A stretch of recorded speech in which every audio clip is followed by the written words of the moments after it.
So hello, we have here Peeter Marvet. So could you please explain a bit about today's conference and the talks that have been going on and anything that you'd like to address or mention? Yes, I think we have a fabulous conference. It's getting better each year, and especially because of the people. And I'm especially happy that we, in earlier years, when we didn't charge, the hall was almost kind of like 60% full. And when the registrations grew, we were thinking that, okay, maybe if we add some small token price to it, maybe it will just limit the number of people coming. And turns out that actually asking people for money is a very good engagement starter. So the seats were reserved faster than ever before. And I haven't had, before we started charging last year, had the need to actually direct people to find places and sit together to actually sit. So we have had literally full house, all seats taken. So this is kind of, when you are making an event, a very, something which makes a very fulfilling feeling. And we have again mastered a nice balance of somebody from more a bit academical side and practitioners, and even the people from the academia side. Again, when comparing to some earlier years, it tended to be that, okay, this is the academia presentation, it might be a bit boring. But this year we are seeing that everybody is kind of learning the vibe of World Usability Day conference, and they come here prepared to rock, like we started with Scott's engagement presentation and following everything.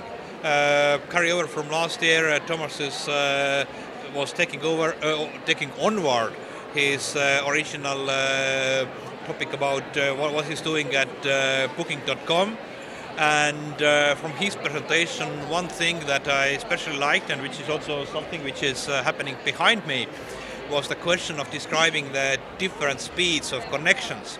So, for example, what the TV is doing behind me, it's loading two Estonian e-shops at the same time and benchmarking which one of these is loading faster. These are from 150 shops that were participating in E-Monday, which is like Black Friday campaign day. And I've been monitoring that for 3 campaigns to see how the speeds are changing. And I see that the pages are still like loading like 5 seconds. Especially like Eric Ries, who will be speaking later here, told that was looking at the picture and said that, okay, please add now one more thing, add the throttling. So we turned the page speed from my real 4G at full speed to, let's say, 3G, fast 3G. And the pages started loading like they were doing during the modem days. Line by line, the image was coming like that. So it shows that pretty often people who are making decisions that are needed for e-commerce sites are not thinking about the actual usability questions for people on the field.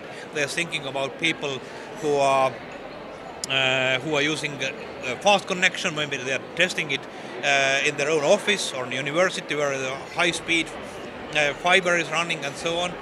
And people on the mobile phone especially, if they need to wait for a couple of seconds, they will be probably thinking that their mobile has hanged and they'll click back and go surf the Twitter or whatever they're using onwards.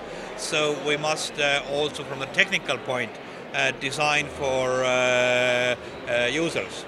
And also the last presentation before lunch about inclusive design was something that's very important, because when we're looking at the world usability map, it turns out there is such a site which is grading countries by how ready their services and online presence is for accessibility. Estonia got 62 points, which is pretty comparable to everybody. Everybody was there something like 62, 64 or so.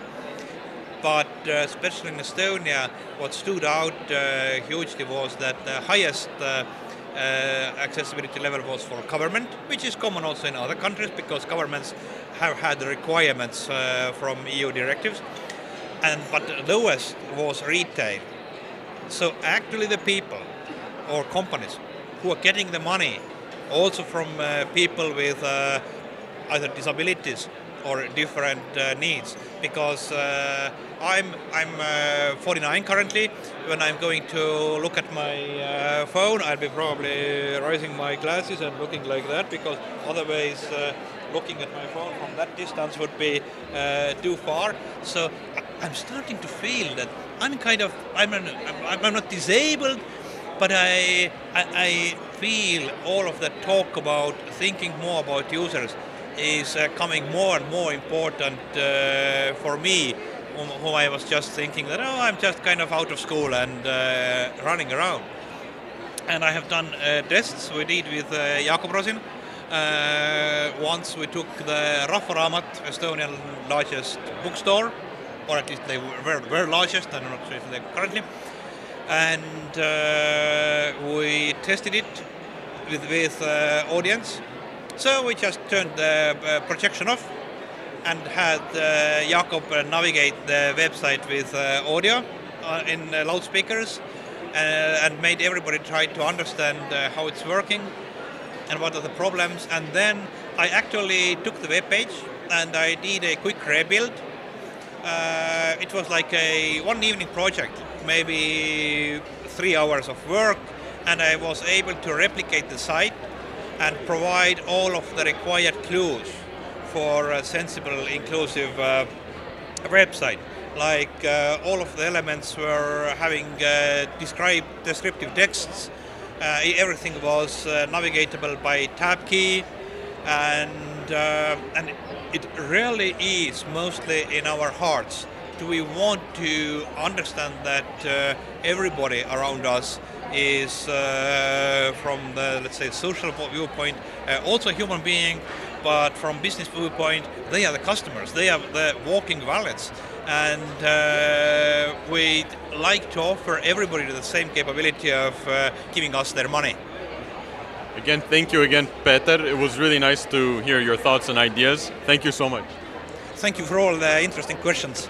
Thanks.